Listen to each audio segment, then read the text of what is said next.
நாளிலும் கூட நாம் ஆதியாகமம் 47ஆம் அதிகாரத்திலிருந்து சில பகுதிகளை நாம் தெரிந்து கொள்ளப் போகிறோம். இதை நாம் படிக்கும் பொழுது ஒரு கதப்புக்கு போல நமக்கு தெரியுது. என்ன தெரியுது அப்படின்னாச்சுன்னா, யோசேப்பு பார்வோனிடத்தில் போய், என் தகப்பனும் என் சகோதரனும் தங்கள் ஆடு மாடுகளோடும் தங்களுக்குண்டான எல்லாவற்றோடு கூட கானான் தேசத்திலிருந்து வந்தார்கள், இப்பொழுது கோசே நாட்டில் இருக்கிறார்கள் என்று சொல்லி, இந்த பகுதியில் பார்வோன் பிதாவுக்கு அடையாளமாகவும் யோசேப்பு இயேசு கிறிஸ்துவுக்கு அடையாளமாகவும் இருக்கிறார். எத்தனையோ பேர் அந்த தேசத்தில் வருகிறார்கள், போகிறார்கள். ஏன்னா எங்கேயுமே தேசம் எங்கும் பஞ்சம் கிடையாது, எல்லா இடமும் சாப்பாடு கிடையாது, கம்ப்ளீட் பஞ்சம். எத்தனையோ பேர் வருகிறார்கள். ஆனால் யாருக்காகவும் பேசாத யோசேப்பு தன்னுடைய சகோதரர்களுக்காக, தன்னுடைய அப்பாவுக்காக, தன்னுடைய குடும்பத்துக்காக பேசுகிறார். இயேசு கிறிஸ்து தன் சீசர்களிடத்தில் சொல்லுவார், நீங்கள் என் நாமத்தினாலே வேண்டிக் கொள்ளும் பொழுது நானும் உங்களுக்காக பிதாவினிடத்தில் கேட்டுக்கொள்வேன் அப்படிம்பார். அப்படின்னா என்னன்னா, இயேசு தான் இன்னைக்கு வரைக்கும் நமக்காக பிதாவினிடத்தில் பரிந்து பேசுகிறார். நீங்கள் 1 யோவான் வாசிங்கன்னா 1ஆம் அதிகாரத்தில், ஒருவன் பாவம் செய்வானே ஆனால் நீதிபரராக இருக்கிற இயேசு கிறிஸ்து பிதாவினிடத்தில் பரிந்து பேசுகிறார் அப்படின்னு வரும் 1 யோவான்ல. அப்போ நமக்காக இன்னைக்கு பிதாவிட்ட பேசணும் அப்படின்னா இயேசு ஒருவர் தான் பேச முடியும். ஏன்னா அவருடைய வார்த்தைக்கு மட்டும்தான் அங்கே மரியாதை உண்டு. பார்வோனுடைய சமூகத்தில் யோசேப்பு சொன்ன வார்த்தையை மட்டும்தான் பார்வோன் கேட்பார், வேற யார் சொன்னாலும் கேட்க மாட்டார். ஏன்னா நம்ம பைபிளில் பார்த்துருக்குறோம், தன்னுடைய அதிகாரத்தை எல்லாம் எடுத்து இப்போ யோசேப்பின் கையில் கொடுத்துட்டார். இப்போ பார்வோன் தான் எல்லா முடிவு எடுக்கணும். ஆனால் பார்வோன் ஸ்தானத்தில் நின்று இயேசு அந்த முடிவு எடுக்கலாம். இப்போ எத்தனையோ பேர் வர்றாங்க, எல்லாருக்கும் அந்த வாய்ப்பு கிடைக்கல. தன்னுடைய சகோதரர்களுக்கு, நீங்கள் பைபிளில் கூட ஒரு இடத்துல லூக்கா 11ஆம் அதிகாரமா 13ஆம் அதிகாரமானு எனக்கு கரெக்டாக ஞாபகம் இல்லை, அதில் ஒரு இடத்துல இயேசு பிரசங்கம் பண்ணிகிட்டே இருப்பார்.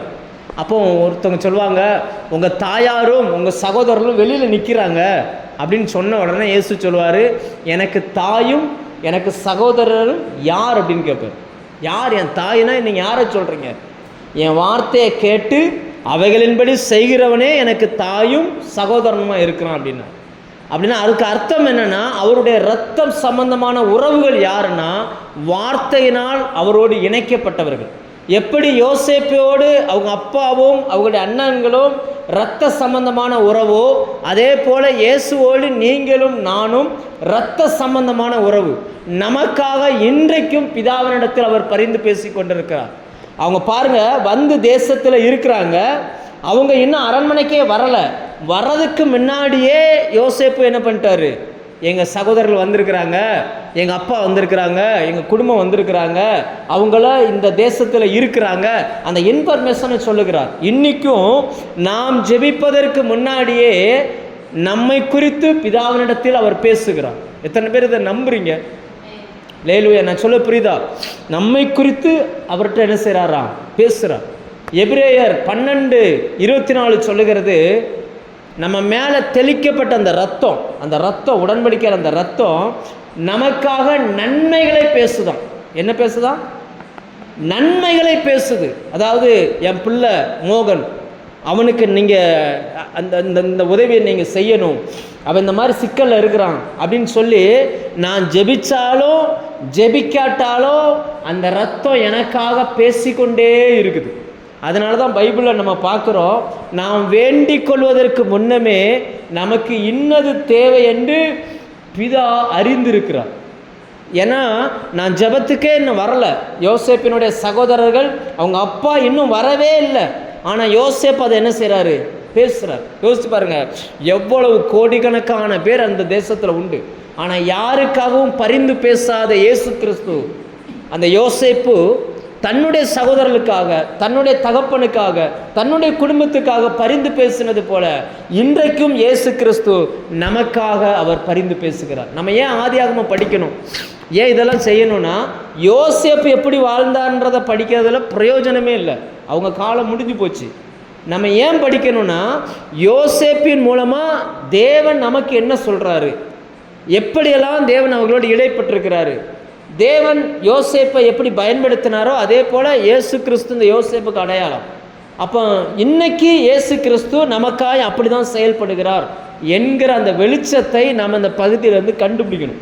அப்படி கண்டுபிடிச்சாதான் நமக்கு தெரியும் இயேசு நமக்காய் பரிந்து பேசுகிறார். லேலுயா, இந்த வெளிச்சம் நமக்குள்ளே வரணும், இந்த வெளிப்பாடு நமக்குள்ளே வரணும்.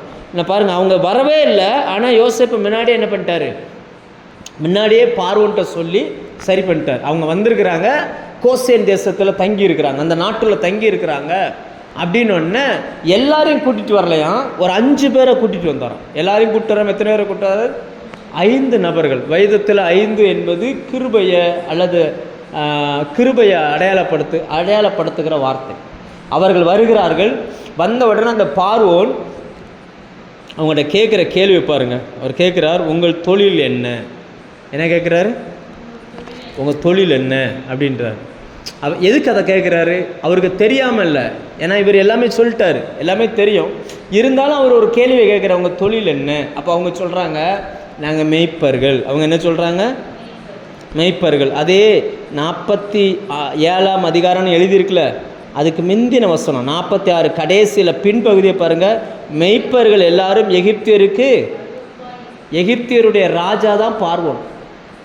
மெய்ப்பர்னாலே அருவருப்பானவங்க தான். ஆனால் அவர் கேட்குறாரு, உன்னுடைய தொழில் என்ன? இவங்க என்ன சொல்கிறாங்க? மெய்ப்பர்கள்.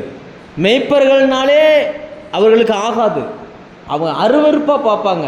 ஆனாலும் இவங்க சொல்கிறாங்க, நான் மெய்ப்பர்கள் அப்படின்றாங்க. அப்படி சொன்னாலுமே அந்த மேய்ப்பன் அவ்வளவு அருவருப்பான தொழில் பண்ணுகிறவர்களாக இருந்தாலும் அந்த சமூகத்தில் போய் எப்படி நிற்க முடிஞ்சிச்சு அப்படின்னா ஒன்று தான், இவர்கள் யோசேப்பினுடைய சகோதரர்கள். அந்த ஒரு தகுதி தான், வேற ஒரு தகுதியுமே கிடையாது. இதை படிக்கும் பொழுது நமக்குள்ளே ஒன்று புரியணும். இன்றைக்கி நான் தேவ சமூகத்தில் போய் நிற்கிறேன்னா அவருடைய பார்வையில் நான் அருவருப்பானவன். ஏன்னா எனக்குள்ள கோபம் இருக்குது, எரிச்சல் இருக்குது, பொறாமை இருக்குது, பெருமை இருக்குது, வன்கண் இருக்குது, மனுஷனை சிநேகிக்க முடியாத தன்மை இருக்குது, அநேக காரியங்களில் நம்ம தவறுகிறோம். அப்படி இருந்தும் அவருடைய பார்வையில் நம்ம அருவருக்கப்படத்தக்கவனாக இருந்தும் கூட அவர் நம்மகிட்ட பேசுகிறார் அப்படின்னா ஒரே ஒரு காரணம்தான், இயேசுனுடைய அந்த ரத்தம் நம்ம மேலே இருக்குது. நாம் அவருக்கு சகோதரர்களாய் இருக்கிற ஒரே காரணத்தினால தான் இன்றைக்கும் பிதாவின் சமூகத்தில் நம்முடைய வார்த்தை எடுபடுகிறது. லேலுயா, நான் சொல்கிறது எத்தனை பேருக்கு புரியுது? ஏன்னா வசனமே தெளிவாக சொல்லுது. ஆண்டவர் சொல்கிறாரு, எகிப்தியர்களுக்கு மேய்ப்பர்கள்னாலே ஆகவே ஆகாது, அருவருப்பானவர்கள். பிடிக்காதுன்னு சொல்லலை, அவங்க எப்படிப்பட்டவங்களாம்?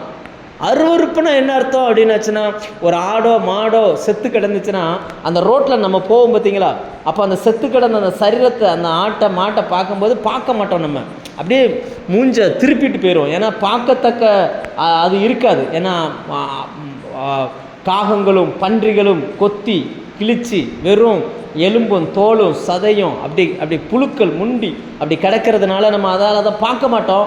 அப்படி போகும்போது நம்ம கண் அப்படி மறைச்சிட்டு மூக்கை பிடிச்சிட்டு அப்படி போயிடும். அந்த செயலுக்கு பேர் தான் அருவருப்பு. அப்போ பிதாவின் சமூகத்துக்கு ஒரு மனுஷன் வர்றான் அப்படின்னா அவனால் தைரியமாக வந்து நிற்க முடியாது. ஏனென்றால் அவர் மகா பரிசுத்தம் உள்ளவர். அவருடைய பரிசுத்தத்துக்கு முன்னாடி யாருமே நிற்க முடியாது. ஒரு முறை மோசே கேட்குறாரு, ஆண்டவரே நான் உங்கள் முகத்தை பார்க்கணும் அப்படின்னு சொல்லி. அப்போ கர்த்தர் சொல்கிறாரு, நீ என் முகத்தை பார்த்துட்டு பூமியில் ஒரு மனுஷனும் உயிரோடு இருக்கவே முடியாது. அதனால் ஒன்று செய், கண்மலையின் வெடிப்பு இருக்குது, அதில் வந்து இரு, என் கையை வச்சு உன்னை நான் மூடிக்கிட்டு நான் கடந்து போகும்பொழுது என்னுடைய பின்பக்கத்தை தான் நீ பார்க்க முடியும், என் முகத்தை நீ பார்க்க முடியாது. இங்கே பாருங்க, இன்னைக்கு ஜெபத்தில் தேவ சமூகத்தில் வந்து நம்ம நிற்கிறோம். அவர் நம்மகிட்ட பேசுகிறார். பேசுவதற்கு தகுதி என்ன அப்படின்னா ஒரே ஒரு தகுதி, அவர்கள் யோசேப்பினுடைய சகோதரர்களாக இருந்ததுனால பார்வோன் அவர்களோடு பேசுகிறார். இன்னைக்கு இயேசு கிறிஸ்து அவருடைய நாமத்தின் மேல் விசுவாசம் உள்ளவர்களாய் அவரை ஏற்றுக்கொண்டவர்கள் எத்தனை பேரோ அத்தனை பேரும் தேவனுடைய பிள்ளைகளாக ஒரு அதிகாரம் கொடுத்தார். அந்த ஒரே அதிகாரத்துக்காக தான் இன்னைக்கு பிதாவினிடத்தில் நீங்களும் நானும் பேசுகிறோம். அவர் நம்மகிட்ட பேசுறதுக்கு தயாராகிறார். நீங்கள் பாருங்கள், அந்த இதெல்லாம் படிக்கும்போது நம்ம புரிஞ்சுக்கிடணும், ஒரு பார்வோன் எப்படி அதுக்கு தயாரானார். ஏன்னா மேய்ப்பர்களை கண்டாலே அவங்களுக்கு அருவருப்பு, அவங்கள வந்து சேர்த்துக்கிடவே மாட்டாங்க. அப்படி இருக்கும் பொழுது அந்த மேய்ப்பர் இடத்துல கேட்குற, உன் தொழில் என்ன? யார் நீ, எங்கிருந்து வர்ற? அவங்க கேட்குறான் பாருங்க, உன் தொழில் என்ன அப்படின்னு ஒன்று அவங்க சொல்கிறாங்க, நாங்கள் உமது அடியார், நாங்களும் எங்கள் பிதாக்களும் மந்தை மேய்க்கிறவர்கள் என்று பார்வோனிடத்தில் சொன்னதுமன்றி. அவர் சொல்லுகிறார், நாங்கள் இந்த இடத்துல இருக்க அருவருப்பான நபர்களுக்கு ரெக்கமெண்டேஷன் கொடுக்கறதுக்கு வாய்ப்பே கிடையாது. அதாவது நான் இந்த இடத்துல நான் போய் தங்கி இருக்கிறேன், எனக்கு நீங்கள் பர்மிஷன் கொடுங்கலாம் கேட்க முடியாது. ஏன்னா இவங்களே ஆகாத. ஆனால் இவன் விருப்பப்படுகிறார். இப்போ இவங்களுடைய விருப்பம் நிறைவேற்றப்படுகிறது. நான் வந்து கோசேன் தேசத்தில் போய் தங்க போகிறேன் அப்படின்னு சொன்ன உடனே பார்வோன் என்ன பண்ணுறாரு, அவர் இவங்க பண்ணிட்டாங்க, இவங்க ஜெபம் அதை சொல்லி முடிச்சிட்டாங்க. ஆனால் பார்வோன் அதற்கு என்ன செய்கிறார் அப்படின்னாச்சுன்னா, அவங்கக்கிட்ட எதுவுமே பேசலை. டக்குன்னு 5ஆம் வசனத்தில் பாருங்கள், யோசேப்பை நோக்கி அப்படின்னு இருக்குது. அவங்களுடைய பர்மிஷன் என்னன்னா, ஆண்டவரே எங்களுக்கு இந்த இடத்துல நாங்கள் தங்கணும். இப்போ நம்ம கூட ஜோம் பண்ணுறோம், ஆண்டவரே எங்களுக்கு கொஞ்சம் இடம் வேணும் அப்படின்னு. அப்போ தேவன் என்ன பண்ணுறாருன்னா, நம்ம கேட்குறோம், நம்ம முகத்தை பார்க்கல, டக்குன்னு அவர் யாரை பார்க்குறாருன்னா இயேசுவை பார்க்குறாரு. இவனுக்கு இதை கொடுக்கலாமா அப்படின்ற மாதிரி என்ன செய்கிறாரு, திரும்பி இயேசுவை பார்த்துட்டு சொல்கிறாரு, அந்த யோசேப்பை பார்த்துட்டு சொல்கிறாரு, உங்கள் அப்பாவும் அந்த வசனத்தை பாருங்கள், உன் தகப்பனும் உன் சகோதரத்து உன்னிடத்தில் வந்திருக்கிறார்களே, எகிப்து தேசம் உனக்கு முன்பாக இருக்கிறது, தேசத்தில் நல்ல இடத்துல உன் தகப்பனையும் உன் சகோதரனையும் குடியேறும்படி செய். அப்போ அவர் எப்படிப்பட்ட இருதயம் உள்ளவர்களாய் தேவன் இன்னைக்கு இருக்கிறார் பாருங்கள். அந்த பார்வோன் சொல்லுகிறான், அதாவது அந்த தேசத்தில் இருக்கிற எல்லாருக்குமே இவர்கள் அருவருப்பானவர்கள். ஆனாலும் அந்த ராஜா சொல்கிறாரு, இருக்கிறதுலே நல்ல இடத்துல ஒரு சகோதரனையும் உங்கள் அப்பாவையும் கொண்டு போய் வை அப்படின்றார். இப்போ இதெல்லாம் எப்படி சாத்தியமானது அப்படின்னாச்சுன்னா, யோசேப்பினுடைய சகோதரர்கள், யோசேப்பினுடைய அப்பா என்கிற ஒரே தகுதியினால் அவர்களுக்கு நல்ல இடத்துல கிடச்சிச்சு. இன்றைக்கி நமக்கும் இயேசுவின் சகோதரர்களாக நம்ம இருக்கிறதுனால, அவருடைய இரத்தத்தினால் நாம் கழுவப்பட்டவர்களாக இருக்கிறதுனால, நமக்கும் இந்த பூமியில் சிறப்பான ஒன்றை கர்த்தர் நமக்கு தருவார். லேலுயா 10-11 இருக்கிறது இல்லை. இயேசு யார் என்பதற்கு நீங்களும் நானும் அடையாளம். நம்மளை பார்க்குறவங்க சொல்லணும், இவன் கர்த்தருடைய பிள்ளைப்பா, அதனால் அவனை அப்படி ஆசீர்வதித்து வச்சிருக்கிறாரு, இவன் தேவனுடைய மனுஷன், இவன் சொன்னால் அவர் செய்வார். இவங்களை வச்சு நம்மளை பார்க்குறவங்க சொல்லணும், இவன் கர்த்தருடைய மனுஷன், இவன் கர்த்தருடைய ஸ்தானத்தில் நிற்கிற மனுஷன் அப்படின்னு நம்மளை பார்க்குறவங்க சொல்லணும். அதுக்கு தான் உங்களையும் என்னையும் ஆண்டவருங்க வச்சுருக்கிறார். சும்மா 10-11 வாழ்ந்துட்டு போகிறதுக்கு நம்ம தேவையில்லை. விஷயம் என்னென்னா, இப்படிப்பட்ட இந்த மனநிலை நிறைய கிறிஸ்தவங்கிட்ட கிடையாது. நிறைய கிறிஸ்தவர்கள் என்ன நினைக்கிறாங்க அப்படின்னாச்சுன்னா, எனக்கு இந்த பூமியில் ஏதாவது கிடைக்கணும்னா நான் ஏதாவது செய்யணும்னு நினைக்கிறாங்க. அதாவது இவங்க ஏதாவது செய்யணும், நான் ஏதாவது செய்யணும், நல்ல உபவாசம் பண்ணணும், நல்ல ஜோம் பண்ணணும், அப்படி என் உடம்பை வருத்தணும், இதெல்லாம் நல்லது தான், வேண்டானே சொல்லலை. ஆனால் ஒன்றை நீங்கள் புரிந்து கொள்ளணும், நம்முடைய உபவாசமோ நம்முடைய ஜெபமோ அல்ல, நாம் அவருடைய இரத்தத்தினால் கழுவப்பட்டிருக்கிறோமா, அவரோடு இணைக்கப்பட்டிருக்கிறோமான்றது ரொம்ப ரொம்ப முக்கியம். நிறைய நேரங்களில் நிறைய கிறிஸ்தவர்கள் இயேசு கிறிஸ்துவோடு இணைக்கப்பட்ட ஒரு வாழ்க்கையை வாழலை, அவரோடு ஜாயின் பண்ணவே இல்லை, அவரோடு இணைந்தே இல்லை. ஆனாலும் அவர்கள் நினைத்து கொள்ளுகிறார்கள், நாங்கள் எதையாவது வாங்கிடுவோம் அப்படின்னு சொல்லி.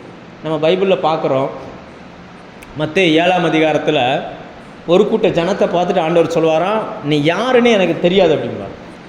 அவங்க என்ன சொல்லுவாங்களாம், உமது நாமத்தினாலே பிசாசுகளை துரத்தினோம், உமது நாமத்தினாலே அற்புதங்களை செய்தோமே, உமது நாமத்தினாலே நாங்கள் பலத்த பெரிய பெரிய காரியங்களை செய்தோமே அப்படின்னு சொல்லும்போது ஆண்டவர் சொல்வாராம், நீ யாருன்னே எனக்கு தெரியாது, அக்கிரம செய்கைக்காரரே என்னை விட்டு. அது எப்படி நடக்கும்? அது எப்படி நடக்கும்? நீங்கள் யோசிச்சு பாருங்கள். வந்தது 5 பேர் தான். அந்த பார்வோன் சமூகத்தில் வந்தது எத்தனை சகோதரர்கள்? 5 சகோதரர்கள். ஆனால் இன்னும் 6 சகோதரர்கள் வீட்டில் இருக்கிறாங்க. இந்த 5 பேருக்கு என்ன கிடைச்சிச்சோ அதுதான் அந்த 6 பேருக்கு என்ன செய்யுது, கிடைக்குது. வந்தவங்களுக்கு மட்டும் இல்லை, வராதவங்களுக்கும் அந்த பார்வோனுடைய ஆணையின்படி தேசத்தில் நல்ல இடங்கள் கிடைக்குது. ஆனாலும் அவர்கள் யாருன்னு இந்த பார்வோனுக்கு என்ன செய்யாது, தெரியாது. அவங்கள அவர் பார்த்ததே கிடையாது. அவர் பார்த்தது எத்தனை பேர்? அந்த 5 பேரை தான் பார்த்தார். அந்த 6 பேரை அவர் பார்க்கவே இல்லை. இன்றைக்கும் இயேசுவுக்கு சம்பந்தமில்லாத வாழ்க்கையை இந்த பூமியில் சில பேர் வாழுகிறார்கள். அவர்கள் ஜெபம் பண்ணியும் சுகங்கள் கிடைக்குது, அவர்கள் ஜெபம் பண்ணியும் அற்புதங்கள் நடக்குது. ஆனால் அவர் எதிர்பார்க்கறது என்னன்னா, அவருக்கும் எனக்கும் உறவு இருக்குதா, அதை தான் அவர் எதிர்பார்க்குறார். நான் சொல்ல புரியுதா? அற்புத அடையாளங்கள் தேவையான தேவை, ஆனால் அது மட்டுமே போதுமான போதாது. முதலாவது அவருக்கும் எனக்குமான உறவு. அடுத்து இவர் சொல்லுகிறார், அங்கே பார்வன் சொல்லுகிறார் பூமியின் நல்ல அந்த 6ஆம் வசனம் வாசிங்க. உனக்கு முன்னாடி தேசமே உனக்கு முன்னாடி இருக்குப்பா, நாடு. நல்ல இடத்தில் உன் தகப்பனையும் உன் சகோதரரையும் குடியிருக்கும்படி செய். யோசேப்பினுடைய தகப்பன் யோசேப்பினுடைய சகோதரருக்கு இவர்கள் எங்கே குடியிருக்கணும்னு சொல்லி இப்போ யார் தீர்மானிக்கணும் அப்படின்னா, யோசேப்பு தான் தீர்மானிக்கணும். இவர்களை எங்கே உட்கார வைக்கணும், இவர்கள் எங்கே இருந்தால் நல்லா இருப்பாங்கன்னு சொல்லி யோசேப்பு தீர்மானிக்கணும். இன்றைக்கி அதே போல் தான், நான் எங்கே இருக்கணும்னு சொல்லி நான் தீர்மானிக்கக்கூடாது, இயேசு தீர்மானிக்கணும். நீங்களும் எங்கே இருக்கணும்னு சொல்லி, உங்களை எங்கே வச்சிருக்கணும்னு சொல்லி இயேசு தீர்மானிக்கணும். எந்த இடத்துல வைக்கணும், இந்த இடத்துல பிறக்க வச்சிருக்கிறார். நாளைக்கு நம்ம எப்படி இருப்போம் நமக்கு தெரியாது, நாளைக்கு நம்மளை எங்கே கொண்டு போவோன்னு தெரியாது. அப்போ அவர் தீர்மானிக்கிறார், அவர் தீர்மானிக்கப்பட்ட இடத்துல நம்மளை கொண்டு போய் வைக்கிறார். அவங்க வசனம் சொல்லுகிறது, உனக்கு முன்னாடி அந்த தேசம் இருக்குது, நீ விரும்பின இடத்துல அவனை குடியிருக்க வை, அவங்கள குடியிருக்க வை. அடுத்து, அவர்களில் திறமை உள்ளவர்கள் உண்டென்று உனக்கு தெரிந்திருந்தால் அவர்களை என் ஆடுகளை விசாரிப்பதற்கு தலைவராக வைக்கலாம் அப்படின்னு சொல்லிட்டு, அடுத்து யோசேப்பு இன்னொரு விஷயத்தை பண்ணுகிறார், தன்னுடைய தகப்பனாரை அழைத்து வருகிறார். இதில் முக்கியமான வார்த்தையை நாம் கவனிக்கணும். 5 சகோதரர்களை யோசேப்பு அழைத்து வந்தார், தன் தகப்பனையும் யோசேப்பு என்ன செய்கிறாரு, அழைத்து வருகிறார். இது எதை காட்டுகிறதுனா, ஜெபிப்பதற்கும் தேவனிடத்தில் வருவதற்கும் நம்ம இருதயத்தை இயேசு தான் தயார்படுத்துகிறார். நிறைய பேருக்கு ஜெபிக்கிறோன்னு ஆசைப்படுவாங்க, ஆனால் என்ன செய்ய முடியாது, வரவே முடியாது. ஆனால் வருவதற்கும் அந்த காலங்களை ஒதுக்கி கொடுப்பதற்கும் ஜெபிக்கக்கூடிய பாரத்தை கொடுக்கறதுக்கும் ஜெபிக்கக்கூடிய வார்த்தையை கொடுக்கறதும் யாருன்னா இயேசு கிறிஸ்து தான். அந்த பார்வோனின் சமூகத்தில் வருவதற்கு யோசேப்பு போய் அந்த 5 பேரை கூட்டிகிட்டு வர்றார். யோசேப்பு யார் யாரை சொல்கிறாரோ அவங்க 5 பேர் வர்றாங்க. இப்போ யோசேப்பு போய் அவங்க அப்பாவை கூட்டிகிட்டு வர்றார். அப்போ பிதாவின் சமூகத்துக்கு வரணும்னு சொல்லி இயேசு யாரெல்லாம் தீர்மானிக்கிறாரோ அவர்கள் மட்டும்தான் இன்னைக்கு வந்து ஜெபிக்க முடியும். லேலூயா, நல்லா புரிஞ்சுக்கோங்க. 17 யோவான் 17:3 வசனம் சொல்லுகிறது, ஒன்றான மெய்தேவனாகிய உம்மையும் நீர் அனுப்பினவராக இருக்கிற இயேசு கிறிஸ்துவையும் அறிவதே நித்திய ஜீவன். அந்த 2 பேருக்குமான கனெக்ஷன், அந்த 2 பேர் எப்படி கிரியை செய்கிறாங்க, பிதாவும் குமாரனும் எப்படி பூமியில் கிரியை செய்கிறாங்கன்றத ஒரு மனுஷன் புரிஞ்சுக்கிட்டான்னா அவனுக்கு நித்திய ஜீவனை கர்த்தர் வைத்திருக்கிறார். லேலூயா, அதை நல்லா புரிஞ்சுக்கிடணும். அப்போ ஜெபிப்பதற்கான அந்த வாய்ப்பையும் அவர் தான் நமக்கு ஏற்படுத்தி கொடுக்குறார். அவர் இல்லைன்னா நம்மளால் என்ன செய்ய முடியாது, ஜெபிக்கவே முடியாது. நம்ம அதை ரொம்ப கவனமாக அவங்க அப்பாவை கூப்பிட்டு அவங்க அப்பாட்ட கேட்குறாரு, அந்த பார்வன் கேட்குறாரு, உங்களுக்கு வயசு என்ன? 2 முறை அந்த ஒரு வசனம் வருகிறது. 7ஆம் வசனத்தின் பின்பகுதி, யாக்கோபு பார்வோனை ஆசீர்வதித்தான். 10வது வசனத்தின் பின்பகுதி முன்பகுதி, யாக்கோபு பார்வோனை ஆசீர்வதித்து. யார் ஆசீர்வதிக்கிறது? இவங்களே சாப்பாட்டுக்கு வழி இல்லாமல் அங்கே போயிருக்கிறாங்க. ஆனால் இப்போ இவர் என்ன பண்ணுறாரு, ஆசீர்வதிக்கிற இடத்துக்கு கொண்டு வந்துட்டார். கேட்ட இடத்துல இருந்தாலும் இப்போ என்ன ஆகிட்டார், கொடுக்குற இடத்துக்கு வந்துட்டார். இந்த மாற்றம் எதனால் வந்தது அப்படின்னு பார்த்தீங்கன்னா, ஒன்றே ஒன்று தான், யோசேப்பினுடைய அப்பா, இவ்வளவு ஞானமுள்ளவருடைய அப்பா என்கிற ஒரு ஸ்தானம் கிடைச்சதுனால அந்த பார்வன் அவர்களிடத்தில் பேசுகிறார். அதை ஒரு முக்கியமான ஒரு வசனம் வருகிறது, 12ஆம் வசனம் வாசிங்க. 12ஆம் வசனம், யோசேப்பு தன் தகப்பனையும் தன் சகோதரரையும் தன் தகப்பனுடைய குடும்பத்தார் அனைவரையும், முக்கியமான வார்த்தை, அவரவர் குடும்பத்திற்கு தக்கதாய், அவரவருக்கு தக்கதாய், அவரவர் குடும்பத்துக்கு தக்கதாய் ஆகாரம் கொடுத்து ஆதரித்து வந்து. இன்னைக்கு நமக்கு என்ன தேவைன்றது, இப்போ நம்ம கையில் ஆண்டவர் ஒரு உணவை கொடுக்குறாருன்னா அந்த உணவு யாருக்காக அப்படின்னாச்சுன்னா நமக்கு மட்டும் இல்லை, நம்ம குடும்பத்துக்கு தக்கதாய். உங்களுக்கு ஒன்று தர்றாருன்னா உங்களுக்கு மட்டும் இல்லை, உங்களை சுற்றி இருக்கிற எல்லாருக்கும் சேர்த்து. அல்லேலூயா. நமக்கு தேவன் நம்ம சபைக்கு ஒரு வெளிப்பாடு தராருன்னா நம்ம சபையோடு மட்டும் இல்லை, நம்மளோடு இணைக்கப்பட்டிருக்கிறவர்கள் யாரெல்லாம் இருக்கிறாங்களோ அவங்களாம் நம்முடைய குடும்பம். இப்போ அதனால தான் பூமியில் சில பேர்கிட்ட ஆண்டவர் தாராளமாக சில காரியங்களை கொடுக்குறார். ஆனால் சில பேரை நம்பி கொடுக்க மாட்டுறார். ஏன் அப்படின்னாச்சுன்னா அவருக்கு தெரியும் இவங்கிட்ட கொடுத்தா இவன் கொடுத்துருவான், இவங்கிட்ட கொடுத்தா இவன் என்ன செய்ய மாட்டான், கொடுக்க மாட்டான். ஆண்டவருக்கு நன்றாய் தெரியும். அதனால தான் அந்த வசனம் சொல்லுகிறது, அந்த யோசேப்பு அவர்களை எப்படி ஆதரித்தாராம், குடும்பங்களுக்கு தக்கதா யார் யாருக்கு எவ்வளோ தேவையோ அவ்வளோத்தையும் என்ன செய்கிறாரு, கொடுக்குறாரு. உனக்கு இவ்வளோ போதும், ஏன்னா உங்கள் வீட்டில் 3 பேர் தான் இருக்கிறீங்க, உங்களுக்கு 1 கிலோ அரிசி போதும். உங்கள் வீட்டில் 8 பேர் இருக்கிறீங்க, 8 பேர் இருக்கிற ஆளுக்கு 1 கிலோ அரிசி பத்தாது, இந்த உனக்கு 3 கிலோ அரிசி. இன்னொரு வீட்டில் பார்த்தீங்கன்னு சொன்னால் 15 பேர் இருக்கிறாங்க, அப்போ 3 பேருக்கு 1 கிலோ, 8 பேருக்கு 3 கிலோ, 15 பேருக்கு இந்த 2மே பத்தாது, என்ன உனக்கு டெய்லி 5 கிலோ வச்சுக்கோ. அப்போ ஒவ்வொரு ஆளுக்கும் குடும்பத்துக்கு தக்கதாய் கர்த்தர் கொடுக்குறார். அல்லேலூயா. நம்ம தேவையை கர்த்தர் அறிவார். இதிலேருந்து நம்ம என்ன புரிஞ்சுக்கிறோம்னா, யோசேப்புக்கு தன் சகோதரர்களின் தேவை நன்றாய் தெரிந்திருந்தது. இவங்களுக்கு இவ்வளோ போதும், இவங்களுக்கு இவ்வளோ போதும்னு தெரிஞ்சிருந்துச்சு. அதே போல் நம்முடைய தேவைகளை தேவன் நன்றாய் அறிந்திருக்கிறார். அதனால் நம்முடைய தேவைக்கு தக்கதாய் கர்த்தர் நமக்கு தருவோம். அல்லேலூயா. ஒரு நாளும் நம்மளை என்ன செய்ய விட மாட்டார், கையேந்த விட மாட்டார். சில நேரங்களில் சில நெருக்கமான சூழ்நிலைகள் வரும்போது நம்ம நினைப்போம், ஐயோ இந்த பணம் இவ்வளவு தேவை, ஆண்டவர் தராமல் இருக்கிறாரு. ஏன்னா அவருக்கு தெரியும் நம்ம நினைக்கிறோம் இன்றைக்கி அந்த பணம் கையில் வரல, அவருக்கு தெரியும் என்னைக்கு கொடுக்கணும்னு அவருக்கு என்ன செய்யும் தெரியும். இன்றைக்கி கொடுத்தா வேறு சில விளைவுகள் வந்துடும். அதனால் சில கஷ்டங்கள் வந்தாலும் பரவாயில்ல. வசனம் என்ன சொல்லுகிறதுனா, திராணிக்கு மிஞ்சி சோதிக்கப்படுவதற்கு அவர் இடம் கொடுக்காமல் சோதனையோடு கூட அதற்கு தப்பிக்கொள்ளும்படியான போக்கையும் உண்டாக்குகிறார். தேவன் நல்லவராகவே இருக்கிறார். அல்லேலூயா. அவர் நமக்கு எவ்வளவு தேவைன்னு அவருக்கு தெரியும்.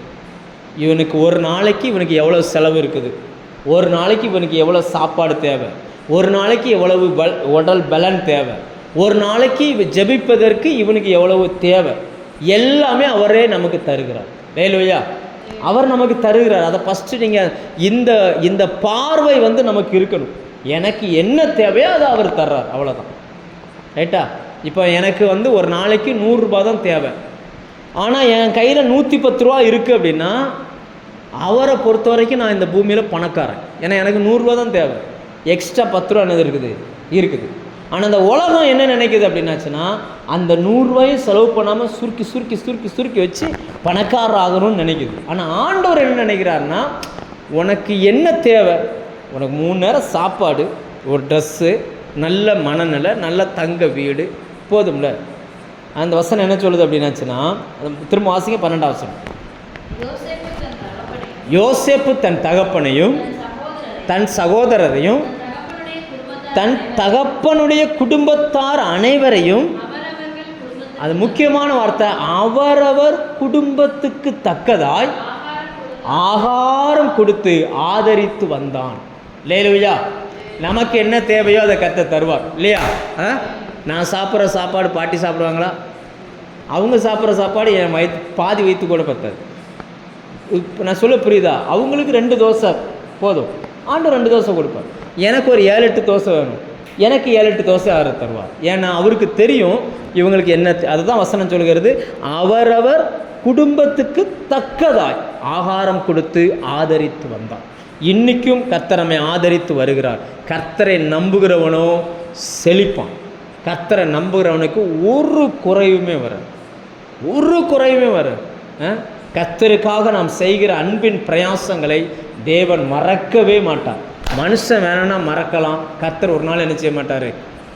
இத்தனையும் யோசேப்பின் சகோதரர்கள் யோசேப்புக்கு நன்மை செஞ்சவங்களா அப்படின்னா நன்மை செய்யலை. ஆனால் யோசேப்பு இப்போ அவங்க சகோதரர்களுக்கு என்ன செய்கிறாரு, நன்மை செய்கிறார். அவங்களுக்கு மட்டும் இல்லை, அவங்க குடும்பத்துக்கு நன்மை செய்கிறார், அவங்களுடைய பிள்ளைகளுக்கு நன்மை செய்கிறார், தலைமுறைகளுக்கு நன்மை செய்கிறார். கர்த்தர் ஒரு மனுஷன் அவரோடு, அவங்க கூட பிறந்தது ஒரு சகோதரன்.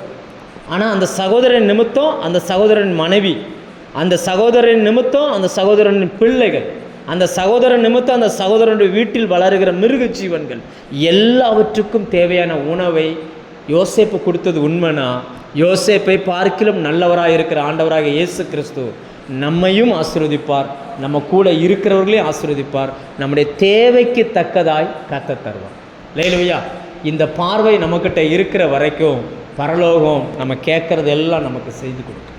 ஜெபம் பண்ணுமா?